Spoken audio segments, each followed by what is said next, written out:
Nada, hola chicos, hola acá también. Ya, nada, qué fuerte ir después del Percy. Ya. Eh, un poco lo que yo quiero comentarles, compartirles, es desde dónde viene mi práctica dramatúrgica, igual de, muy específicamente tomando una pieza, ¿sí?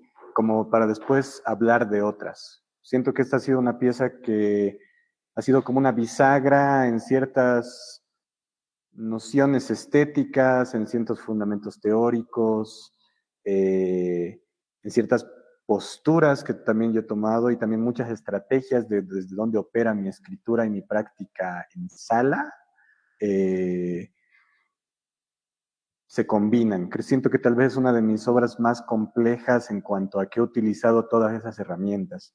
Tengo otras que son mucho más sintéticas, digamos que manejan una o dos operaciones por vez, eh, pero esta como que ante la invitación de las chicas de hablar sobre mis piezas, encontré que esta había tenido como mucha sustancia, ¿no?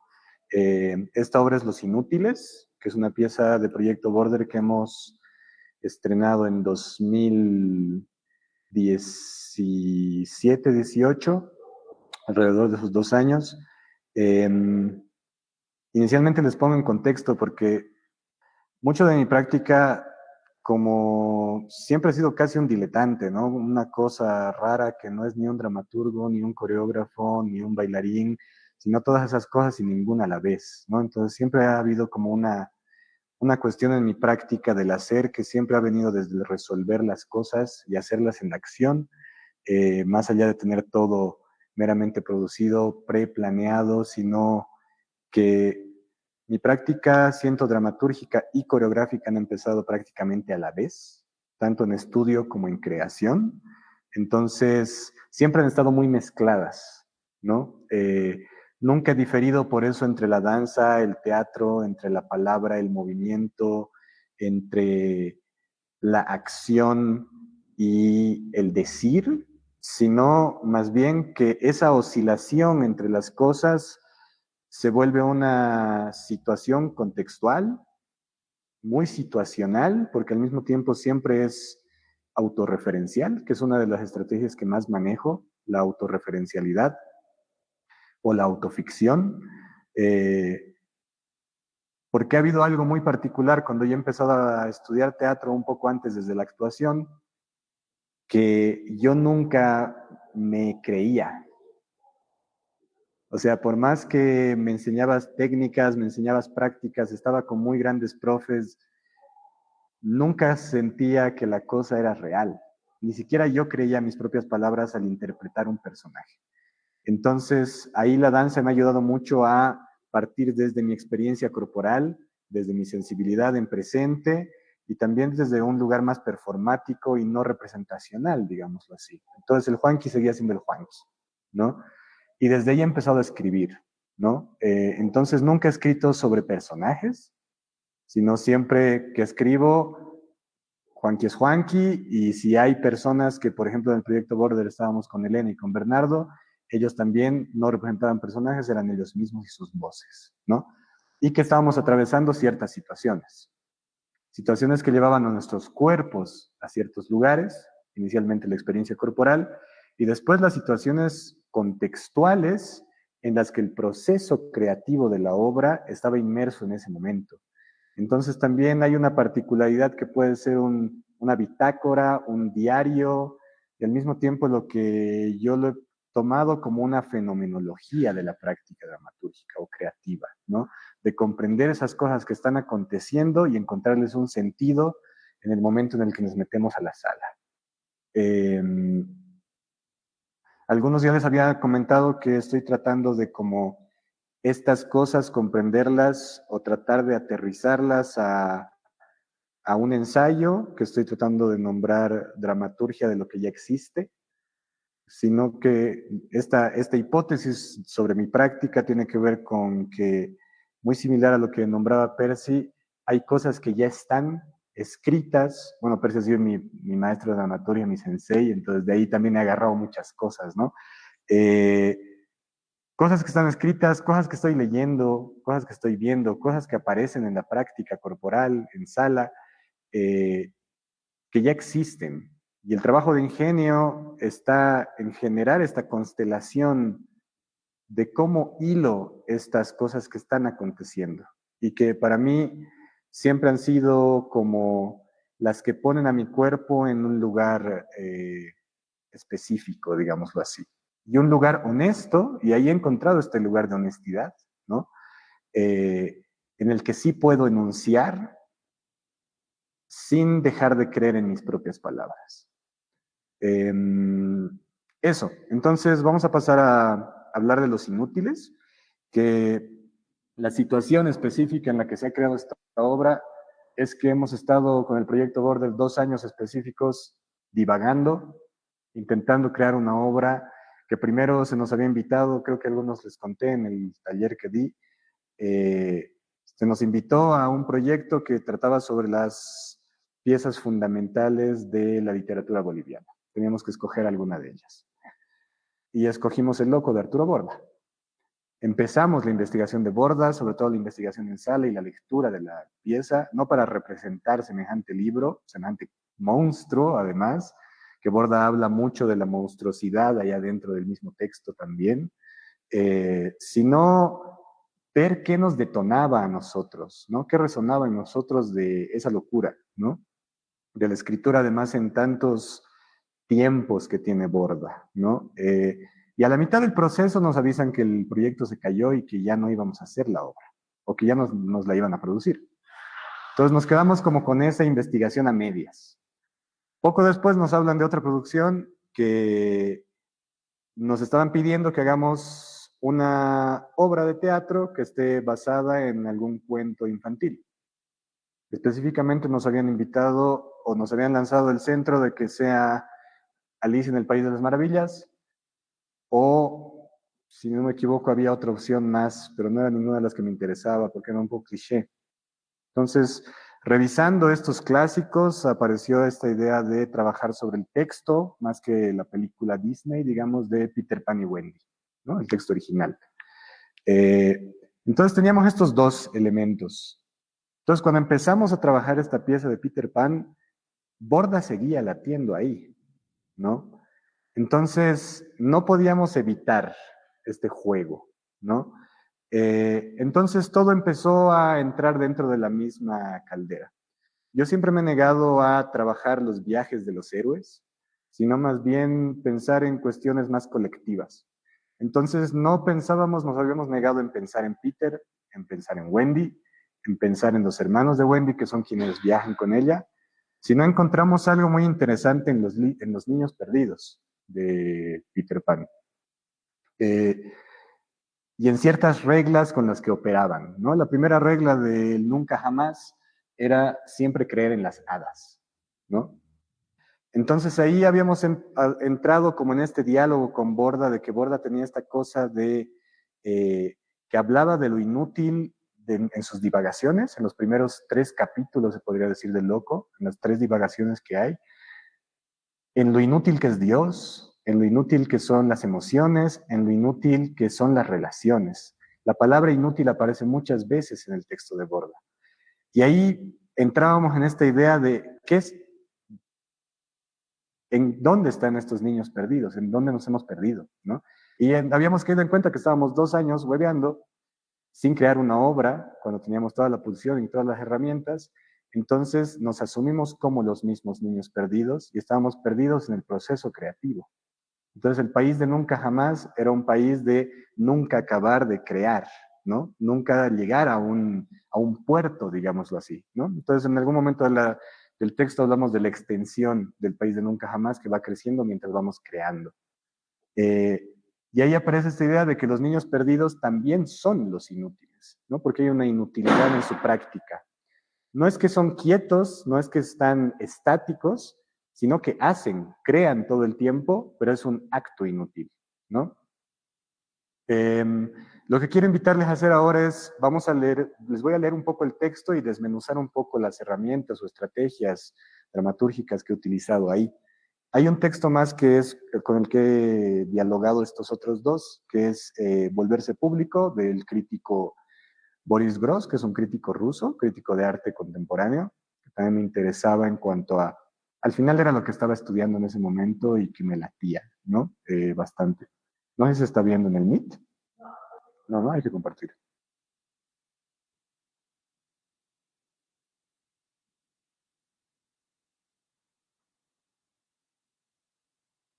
Está. Entonces, situado esto, ¿no? Nosotros estábamos en esa necesidad creativa y también de resultantes, ¿no? Que siempre piden los proyectos. Entonces, las escenas de los inútiles no son escenas, sino divagaciones. Porque no es que llegan a un cauce, sino que ponen a los tres niños perdidos que en cierta situación en la que van tratando de comprenderse a ellos mismos. A qué es lo que estamos haciendo acá. Entonces, situación inicial, BJM en el país del nunca jamás. Lo amplío, ya. ¿Ahí? Súper. Entonces, J se acerca a la mesa, saca un sobre de polvo de hadas del bolsillo y lo echa sobre la mesa. Busca entre sus bolsillos, saca una pistola y un carnet de artista, el del proyecto Bordo. J prepara las tres líneas de inspiración de los inútiles. M, en ansiedad, intenta atrapar estallidos de creatividad. B, somos los niños perdidos. M, somos el proyecto Border. J, somos los inútiles. En ese pequeño gesto hay una idea de la pluralidad que me interesaba, de que en un texto anterior que era escribiendo había una insistencia muy grande en el individuo, ¿no? En estas tres mismas personas, pero en su individualidad. Y aquí lo que me interesaba era que siempre hablemos en plural. Entonces había un pensamiento colectivo. Entonces en ningún momento los niños perdidos habían en cuanto a personaje individual. Y eran estas tres capas. Eran niños perdidos y al mismo tiempo eran un grupo creativo y al mismo tiempo eran los inútiles. Se asumían como tales. B, que es la persona que habla con todos los textos prácticamente de Peter Pan y Wendy, por eso entre comillas, dice, lo que vamos a contar ya ha sucedido y volverá a suceder, que es como inicia Peter Pan y Wendy. Y ahí nos pone la situación. Lo que vamos a mostrar no es otra cosa que lo que hacemos día a día. Lo que vamos a mostrar, lo que vamos a tratar de hacer es no morir en el intento. Intentamos producir una obra hace más de 2 años. Nos perdimos en el camino del proceso creativo. En este transcurso de tiempo hemos adoptado y desarrollado una variedad de paradigmas culturales que han dado cohesión a una identidad nacional. En este transcurso de tiempo, el país de nunca jamás se ha plagado de aventuras interminables, obras interminables, adentrándonos en los lugares más recónditos y peligrosos, adentrándonos en la divagación. A todos nos ocurren cosas extrañas a lo largo de nuestra vida, sin que durante cierto tiempo nos demos cuenta de que han ocurrido, obras interminables. No existe una comunidad homogénea, una crisis singular, sino un panorama de fragmentos. Con el paso de los años, intentamos explicarnos a nosotros mismos el por qué nos encontramos en esta tierra. Caminamos detrás de nuestros propios pasos con la finalidad de capturar estallidos de creatividad. Solo necesitas creer y un poco de polvo de hadas. No sé por qué resulta tan inmensamente patético. Las ideas no aparecen por sí solas. Regla número 7, siempre tener pensamientos felices.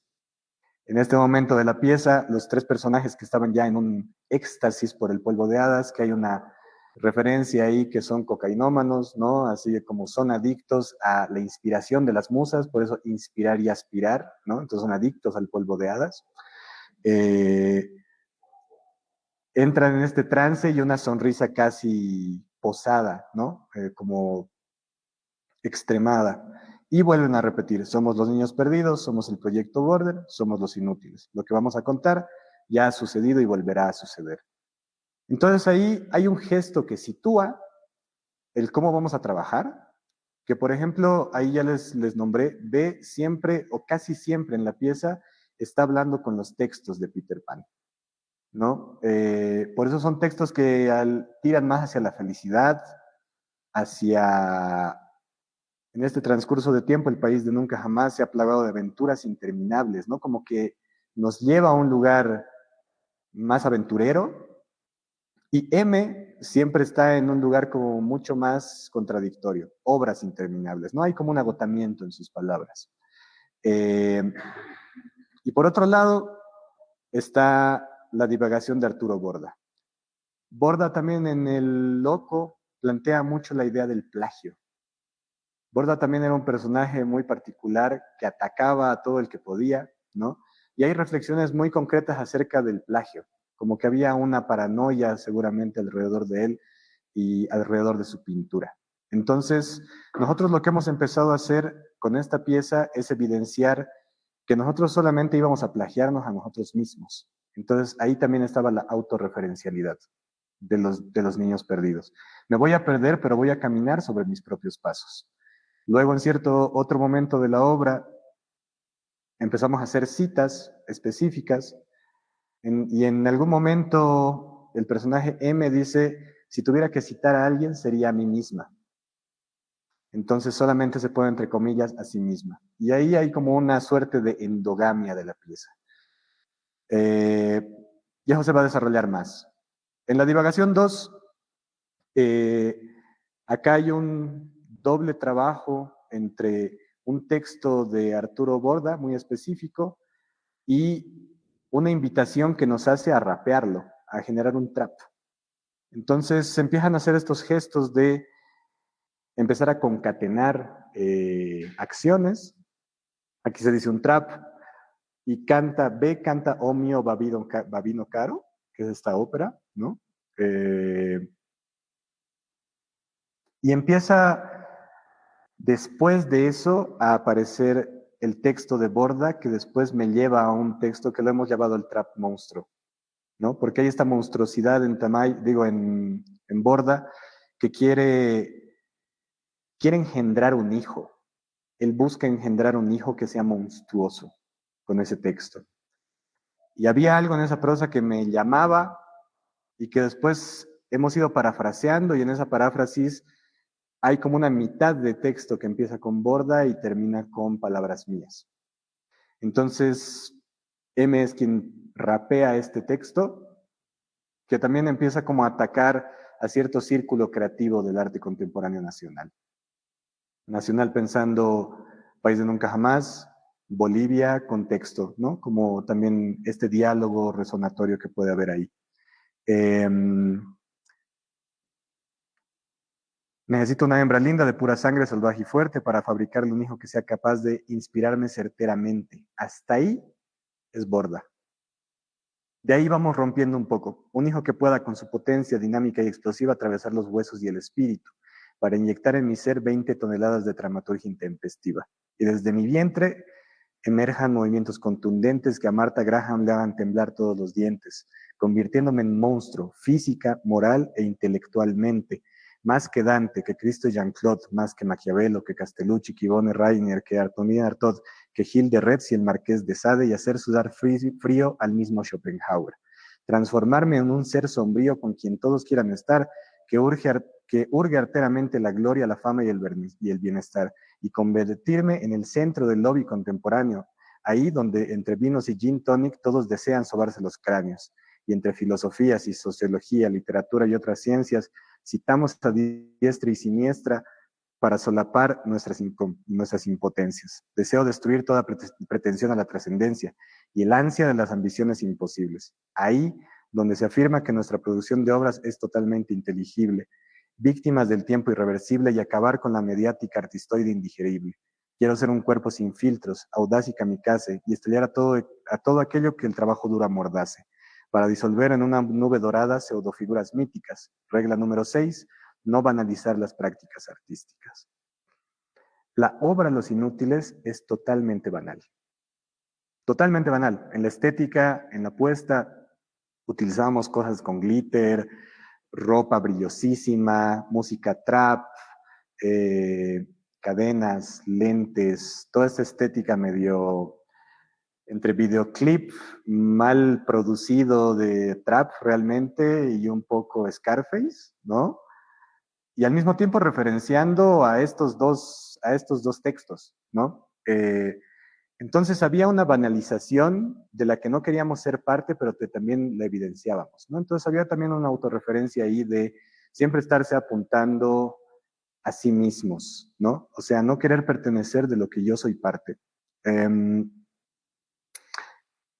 Ese ha sido un primer gesto que yo he tenido con el rap, con el trabajo del movimiento de la palabra, se podría decir, con mi trabajo coreográfico que después se ha desarrollado mucho más en estos últimos años. Ahora trabajo mucho más con ese tipo de figuras retóricas, se podría decir, con aliteraciones, con paronomasias, con rimas asonantes y disonantes, ¿no? Pero siempre desde el cauce del movimiento del cuerpo, entonces es desde el movimiento de la lengua. Y ahí la idea del juego de lengua-lenguaje, ¿no? Del movimiento mismo de la acción del músculo de la lengua. Les voy a leer una última divagación, más que nada para situar también este último momento. Ha habido algo muy particular en las obras de Border y es que yo siempre, desde un principio, me he negado a la idea de autoridad. También por cómo han venido siendo mis relaciones con la danza. En la danza hay una figura hegemónica de quien nombra las palabras, ejerce una fuerza y un poder por sobre quien ejecuta el movimiento. Esa es la relación de poder de la danza en cuanto a coreógrafo, bailarín, entre maestro, estudiante. Entonces, hay un lugar en la palabra, en la danza, que es un ejercicio de poder hegemónico. Entonces, para mí ese siempre ha sido como un lugar de estudio, un lugar que me afecta. Entonces, como yo era en el rol de Proyecto Border quien tenía que escribir, quien tenía que ejecutar las palabras para ser dichas, también había una suerte de que este ser muera. Y no había caído en cuenta de eso hasta mi tercera pieza colectiva con Border, que fue Titanic, que está basada en la peli y en el mito de Prometeo, así como otro titán que tiene un destino, así como el Titanic, como un titán que tuvo un destino. Y me doy cuenta que yo en cierto momento, bueno, otra vez un texto colectivo en el que no hay ni Jack, no hay Rose, no hay esos personajes principales, digámoslo así, sino éramos los 4 músicos del Titanic, que cuentan la historia desde ese punto de vista. Y desde ahí empiezan a ponerse en el rol de Jack y Rose, luego aparece el iceberg, que también tiene un monólogo, etcétera, etcétera. Y en el momento en el que Jack muere, que está personificado por mí, me doy cuenta que en todas las obras de Proyecto Border termino siendo asesinado yo, haciendo recuento, ¿no?, de los daños, porque esa obra es 2022, esta de 2018, escribiendo de 2015. Entonces acá, en la divagación 3, hay un juego de acto heroico en el que se pone J, que soy yo, y los otros 2 personajes que van a terminar matándolo. Se los leo para que lo chequeemos. J consume otra línea creativa, entonces me sirvo otra vez una línea de purpurina dorada, que era esta línea de polvo de hadas, que además estaba escasa porque ya no hay tantas hadas / musas, porque hay una cuestión con Borda de que también hay una negación y una búsqueda de la musa en el loco. Entonces como que sí hay un deseo de inspirarse, de inspiración, pero al mismo tiempo Borda está muy negado a la idea de que exista algo similar a una musa, ¿no? Él ya era muy desde la praxis y eso me encantaba, ¿no? Entonces también había este choque de por qué los niños perdidos dependen del polvo de hadas para volar, ¿no? Que es algo muy evidente en Peter Pan. Bueno, B y M juegan con las muñecas. B y M juegan a las muñecas con él y otras musas. J. Lo que están a punto de ver ya ha sucedido y volverá a suceder. Lo que les voy a mostrar es el solo de danza más grande de la historia de este país. M. Lo que están a punto de presenciar es una pretensión. J. Un acto heroico que será digno de presentarse en todos los festivales y que aparecerá en la tapa de todos los periódicos. Pero es un acto que solo unos pocos afortunados podrán presenciar, pues solo los inútiles consumimos el trabajo de otros inútiles. Este es el solo inútil número 3. B. A veces, aunque no a menudo, tenía pesadillas, y le resultaba más dolorosa que las de los demás. Pasaban horas sin que pudiera apartarse de estos sueños. Aunque lloraba lastimeramente en el transcurso de ellos, creo que tenía que ver con el misterio de su existencia. J. To be or not to be. Eso es de otra obra. To be or not to be. Todos quienes alguna vez pisaron el país de nunca jamás se hicieron la misma pregunta, esperando a que las hadas, las musas fantasmas, lleguen a solucionar sus problemas con polvo de hadas, con respuestas concretas, con acciones prácticas. Lo que el ingenuo no sabe, como todos los que son esclavos de una idea fija, nosotros somos los ingenuos, es que la fútil invocación a Hamlet, a Campanita, a Terpsícore o Monteiro Freitas no le ayudarían a terminar con sus oscuros sueños. Regla número 1, siempre creen en las hadas. Era un animal estúpido, encrucijado entre lo que cree y lo que quiere pretender ser, to be or not to be. Su acto creativo se ha limitado a dilatar, retrasar, posponer el tiempo de nunca jamás. Y es que las dealers del polvo de hadas son muy escasas en estos tiempos, dejándonos a la deriva, sin palabras que decir, sin textos que recitar, sin nada que leer. Y es que los niños perdidos necesitamos la estabilidad del mundo tal cual es, no gestos figurativos ni la utilización del conocimiento. Regla número 4, desestabilizar los modos de producción hegemonizantes del arte contemporáneo. J, to be or not to be. Cito, la traducción de to be or not to be es, ¿soy lo que me da la gana o me destapo los sesos? Arturo Border. That's the question. M dispara en la cabeza a J. Esta pequeña cita es una palabra que dice Arturo Borda, que justamente es esto, ¿no? Empieza también, Borda como que siempre está citando muchos autores complejos, ¿no? Este otro en el rap también se ve, ¿no? Que habla de Maquiavelo, de Gil de Retz, del Marqués de Sade. Acá habla específicamente de lo que quiere para él significar to be or not to be, ¿sí? Y otra vez va a la praxis, ¿no? Hago lo que me da la gana o me destapo los sesos. Y es en una pequeña reflexión, un pequeño gesto que hace alrededor de qué es lo que él cree acerca de Shakespeare.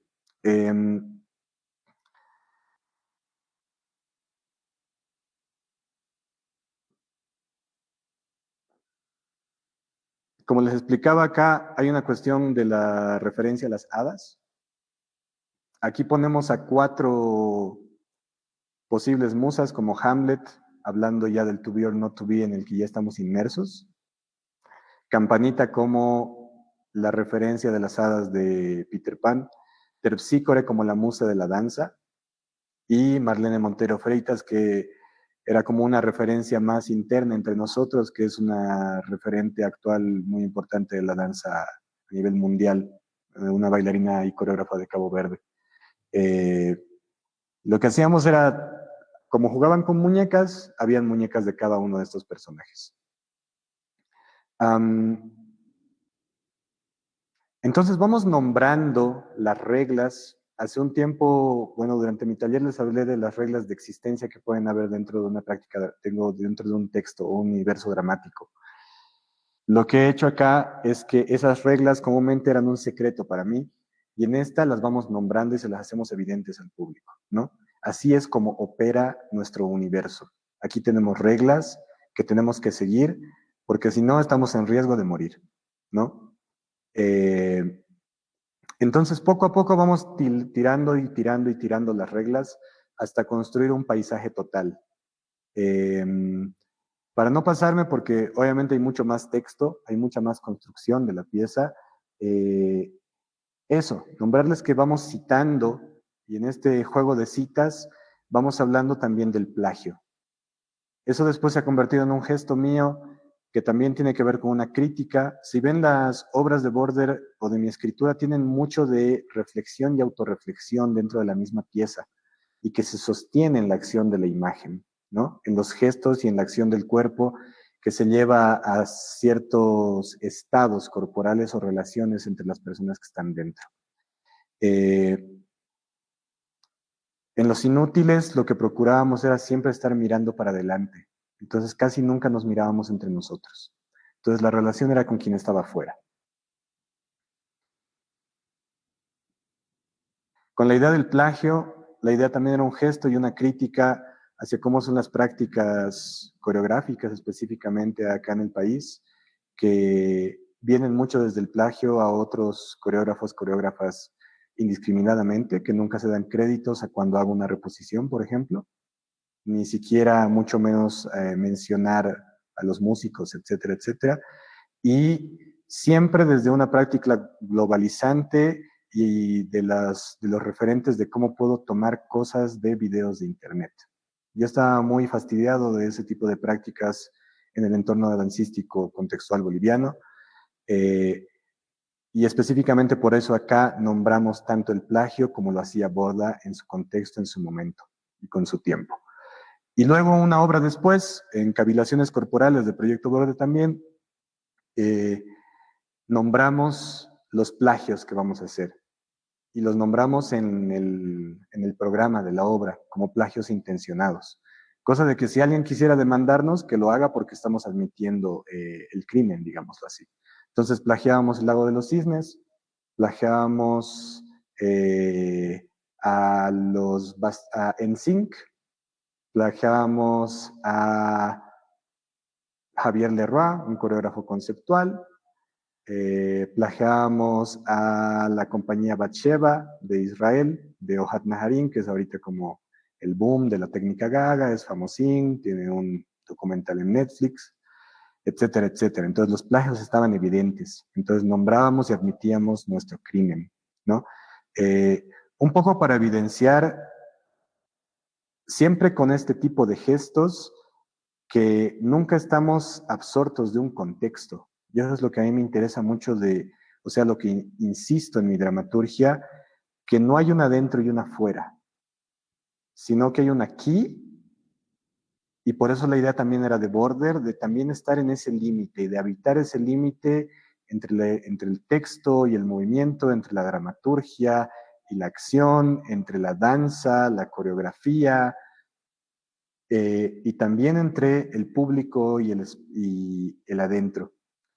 Hay un momento de la obra que ha sido muy interesante, el Camilo Gil ha hecho una lectura y una crítica, que él decía que se quedó con una imagen en la que M y B están dentro de escena y yo me voy al borde de escena a mirar lo que está sucediendo. Entonces yo me salía del escenario, me ponía al frente junto con el público y miraba apoyando el mentón.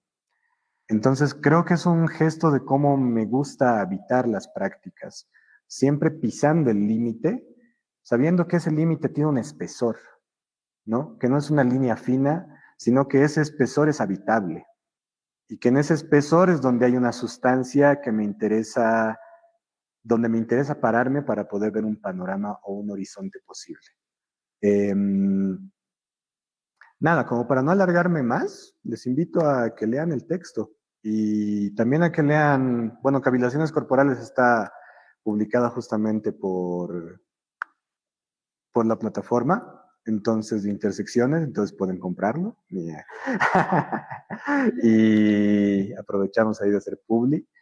Y nada, justamente eso, hay una cuestión autorreferencial que yo no dejo y no abandono, entonces depende mucho de mi contexto y de lo que esté atravesando para que las cuestiones se organicen en la práctica de la acción, ¿no?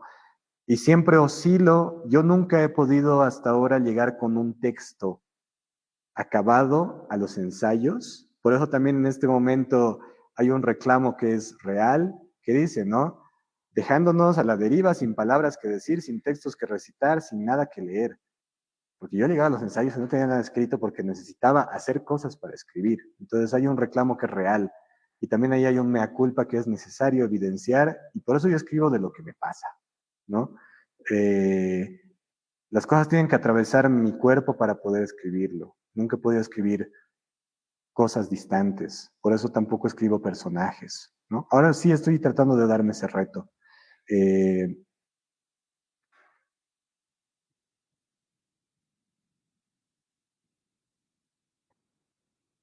ya no me acuerdo qué más iba a decirles al respecto de esto, pero es un poco ese llamado, ¿no? A que siempre he tratado de ir a un yo, ya sé, y empezar en esta práctica oscilatoria, ¿no? Siempre pensándome en medio de las cosas, sin decir que aquí es el Juanqui intérprete, aquí es el Juanqui escritor, aquí es el Juanqui bailarín, aquí es el productor, aquí es el dominotécnico, porque por cuestiones que tienen que ver con la economía, por las circunstancias de nuestro país, me he vuelto prácticamente un todólogo que me gusta hacer y que siento que eso alimenta y dialoga. Eh, y en ese sentido, por eso, si estoy produciendo y tengo un dispute con la alcaldía porque me den un financiamiento, voy a escribir sobre eso, ¿no? Eh, etcétera, etcétera, etcétera. Entonces, muchos de los acontecimientos que me han atravesado circunstancialmente en la producción y creación de una pieza están de alguna forma permeando la pieza en sí y viceversa. Entonces, creo que ahí hay una latencia de también dónde están los límites, ¿no? Los límites del cuerpo también en cuanto a que la piel no es el límite, ¿no? Sino que también pensar cuerpos un poco más amplificadamente, ¿no? Y así comprendiendo también una escena más amplia. Eh, eso. Muchas gracias.